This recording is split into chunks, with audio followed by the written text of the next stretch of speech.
Hey everybody, it's Walter here with Coastal Caters. In this video, I'm going to show you how to light your gas stove when the pilot's not working. So the main reason why that your pilot is not going to work is if the power is out at your house. Now maybe a storm came through and you might be out of power for a few days. Well, most of the time when the power's out, the gas is still flowing. So without electricity, you can still light your gas stove, but the pilot's not going to spark to light the burner. So I removed the burner cap and I just want to show you where the pilot light is located. The pilot light is located right here. The pilot creates a spark that lights the gas. So yes, you do need the electricity to be on to light a gas stove. If you haven't had a chance to join our channel yet or give us a like on this video, we'd appreciate that. That'd be great.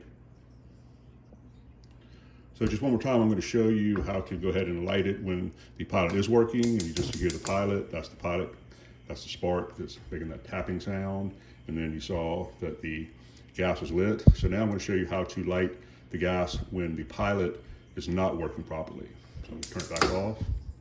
So to light the flame when the pilot's not working, you need to get a grill lighter and make sure that you turn the lighter on before you light the gas. And I'm going to bypass the pilot. You'll hear it click one time. I'm going to bypass it right to the gas. So you saw that this is what lit the burner.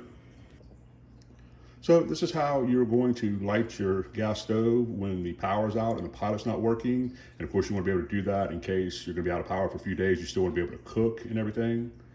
So once again, this is Walter with Coastal Caters. We hope you enjoyed this video. And as always, thank you very much for watching. Have a great day.